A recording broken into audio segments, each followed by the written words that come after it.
Eucharist is the second transfiguration, as the bread and wine have been changed into the body and blood of the Son of God.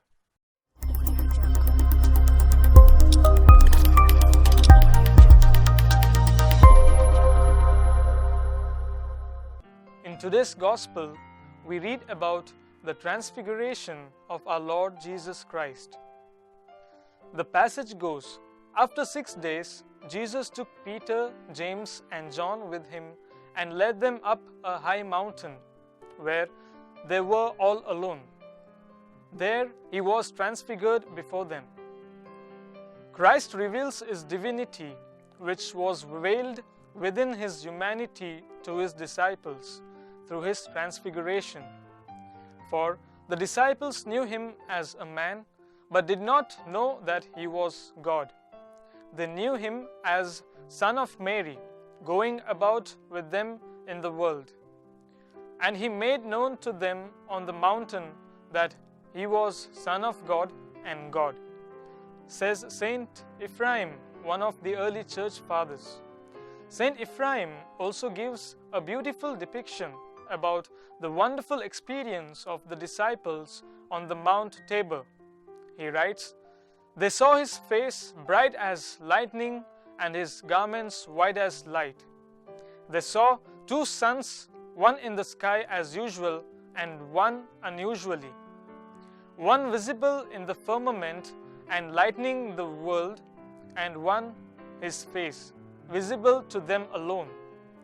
His garments, white as light, showed that the glory of his divinity flooded from his whole body, and his light shone from all his members." My dear brothers and sisters, can we have such a beautiful experience in our lives? The answer is yes. It is during the Holy Eucharist where we can have this Tabor experience. In one of his homilies, St. Peter Julian Ehrmar describes that the Eucharist as the second transfiguration. He writes, "The bread and wine have been changed into the body and blood of the Son of God." Do you see him in this transfiguration of love and humility? We know that the Son exists even though a cloud hides it from us. Jesus never ceases being God and perfect man, although hidden behind the cloud of bread and wine. Just as everything was glorious in the first transfiguration, so in the second everything is lovable. We see him no longer, nor do we touch him, but he is there with all his gifts. Love, grace, and faith pierce the veils and can recognize his face. Faith is the eye of the soul.